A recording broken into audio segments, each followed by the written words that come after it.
بسم اللہ الرحمن الرحیم۔ السلام علیکم ورحمۃ اللہ وبرکاتہ۔ اسلامی باتیں چینل کے پیارے دوستو، ہم امید کرتے ہیں آپ دوست خیریت سے ہوں گے۔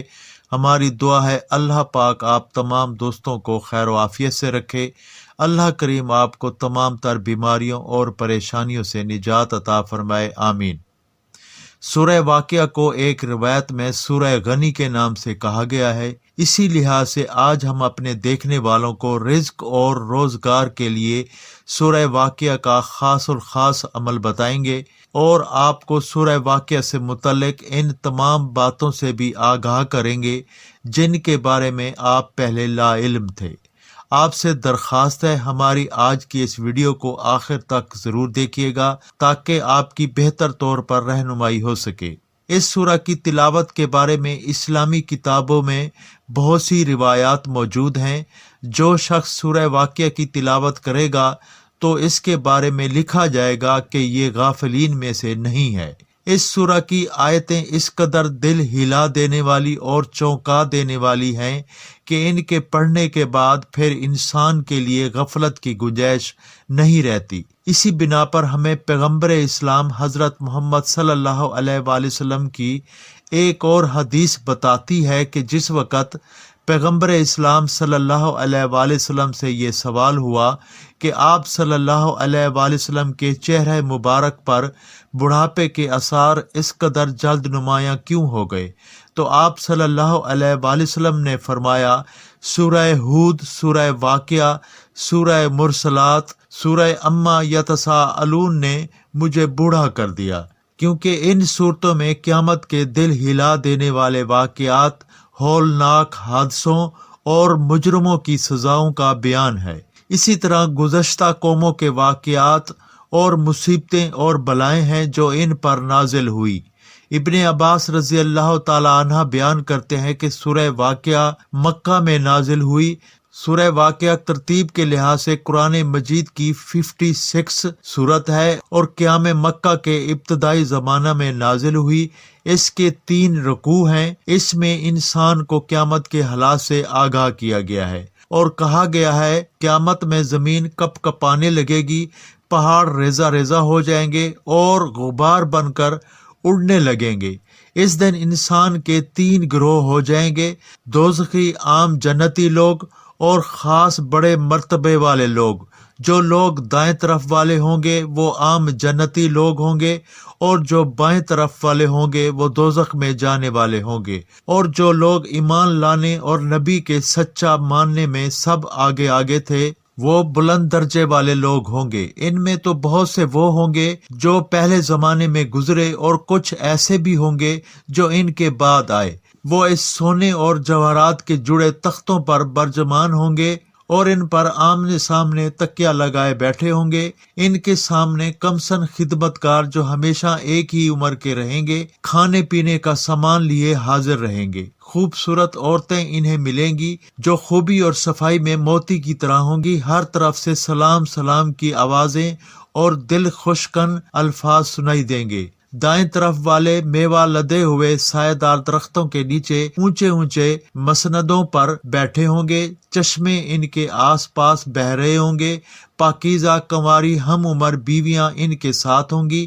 ان میں پہلے زمانے کے لوگ با کثرت ہوں گے اور پچھلے زمانے کے بھی بہت ہوں گے۔ بائیں طرف کا حال قابل افسوس ہوگا، گرم ہوا، کھولتا پانی دھوئیں کی طرح چاروں طرف انہیں گھیرے میں لیے ہوگی۔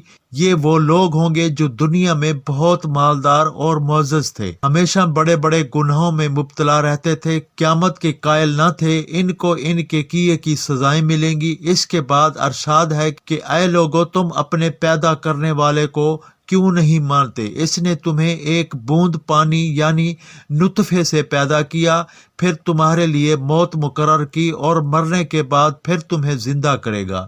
اس کی قدرت کی نشانیاں دیکھ کر اسے پہچانو۔ کھیتی سے غلہ پیدا کرنے والا وہی ہے، میٹھا پانی دینے والا وہی ہے، درختوں سے آگ اسی نے نکالی جس سے تم فائدہ اٹھا سکتے ہو۔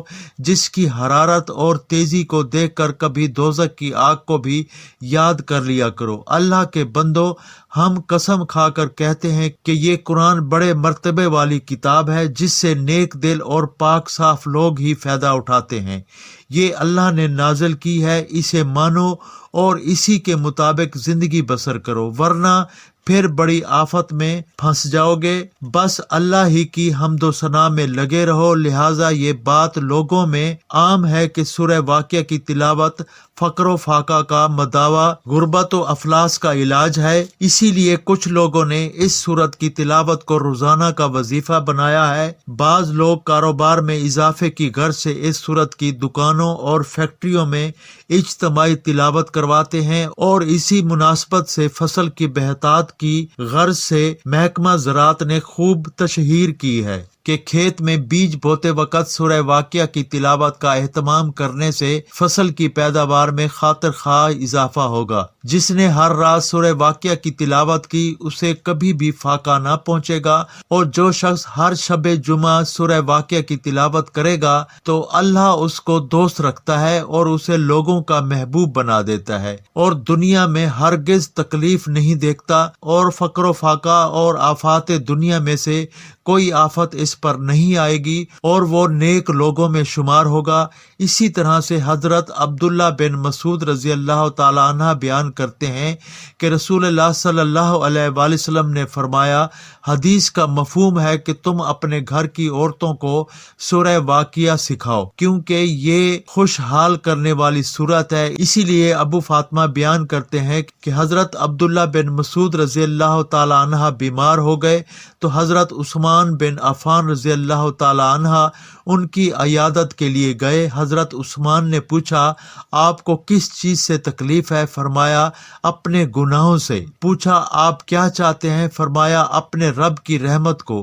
پوچھا، ہم آپ کے لیے طبیب کو بلائیں؟ فرمایا، طبیب نے ہی مجھے بیماری میں مبتلا کیا ہے۔ پوچھا، میں آپ کو کچھ وظیفہ دینے کا حکم دوں؟ تو فرمایا، آپ اس سے پہلے مجھے منع کر چکے ہیں، اب مجھے اس کی حاجت نہیں ہے۔ تو فرمایا، آپ اپنے اہل و عیال کے لیے کچھ پیش کرنے دیں گے؟ فرمایا، میں نے ان کو ایسی چیز سکھا دی ہے جب وہ اس کو پڑھ لیں گے تو پھر وہ کسی کے محتاج نہ رہیں گے۔ میں نے رسول اللہ صلی اللہ علیہ وآلہ وسلم کو یہ فرماتے سنا ہے کہ جس نے ہر رات سورہ واقعہ پڑھی وہ کسی چیز کا محتاج نہ ہوگا۔ حضرت جابر بن سمرہ رضی اللہ تعالی عنہ بیان کرتے ہیں کہ رسول اللہ صلی اللہ علیہ وآلہ وسلم فجر کی نماز میں سورہ واقعہ اور اس جیسی صورتیں پڑھا کرتے تھے۔ لہٰذا ہماری بھی دعا ہے، اللہ تعالیٰ سورہ واقعہ کو زبانی یاد کر کے روزانہ پڑھنے کی توفیق عطا فرمائے، اور اس سورہ واقعہ کی برکات سے رزق و روزگار کے تمام مسائل حل فرمائے، آمین۔ ہم امید کرتے ہیں آپ کو ہماری آج کی یہ ویڈیو ضرور پسند آئی ہوگی۔ اگر آپ کو یہ ویڈیو اچھی لگی ہے تو اسے اپنے دوستوں کے ساتھ شیئر کر سکتے ہیں تاکہ وہ بھی اس سے رہنمائی حاصل کر سکیں۔ ہمارے اس چینل کو اسی طرح دیکھتے رہیے۔ ہم پھر حاضر ہوں گے ایک نئی ویڈیو کے ساتھ۔ السلام علیکم ورحمۃ اللہ وبرکاتہ۔